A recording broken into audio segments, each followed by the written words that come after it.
પૂણા તથા વરાછા વિસ્તારમાંથી એકલ દોકલ રાહદારીઓના હાથમાંથી મોબાઈલ સ્નેચિંગ કરી લેતા આરોપીઓને મોબાઈલો તથા સ્નેચિંગમાં વપરાયેલ મોટરસાયકલ સાથે કુલ ₹1,93,000ની મત્તાના મુદ્દામાલ સાથે પકડી અનડિટેક્ટ ગુનાઓનો ભેદ ઉકેલતી પૂણા પોલીસ મહેરબાન પોલીસ કમિશનર સાહેબ શ્રી સુરત શહેર તથા મહેરબાન ખાસ પોલીસ કમિશનર સાહેબ શ્રી સેક્ટર 1 સુરત શહેર તથા મહેરબાન નાયબ પોલીસ કમિશનર સાહેબ શ્રી ઝોન 1 તથા મહેરબાન મદદનીશ પોલીસ કમિશનર સાહેબ શ્રી બી ડિવિઝન સુરત શહેરનાઓએ સુરત શહેરમાં મોબાઈલ સ્નેચિંગના બનતા બનાવો અટકાવવા તથા અનડિટેક્ટ ગુનાઓ શોધી કાઢવા અંગે આપેલ સૂચના અને માર્ગદર્શન હેઠળ પોલીસ સ્ટેશન પૂણા પોલીસ સ્ટેશનના police inspector Shri V N. Desai તથા પોલીસ ઇન્સ્પેક્ટર શ્રી આર.એચ. મોરીનાઓ પોલીસ સ્ટેશન વિસ્તારમાં કાર્યરત હતા. તે દરમિયાન આજ રોજ પોલીસ સબ ઇન્સ્પેક્ટર વી.સી. મસાણી તથા સાથેના સર્વેલન્સ સ્ટાફના પોલીસ માણસો પેટ્રોલિંગમાં હતા.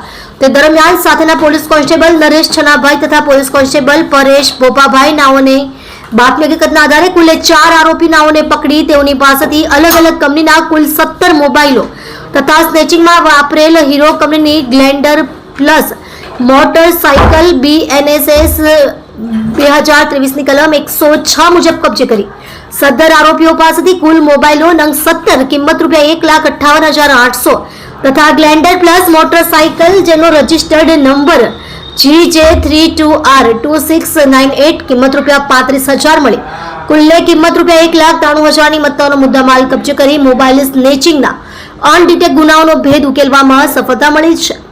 મળી આવેલ મોબાઈલની માહિતી મેળવી ફરિયાદીશીઓનો સંપર્ક કરી આગળની કાર્યવાહી ચાલુ છે અને કબજે કરેલ મોબાઈલ ફોનની વિગત નીચે મુજબની છે. તમે જોઈ રહ્યા છો SD ન્યૂઝ ચેનલ ફેઝર શેખની સાથે.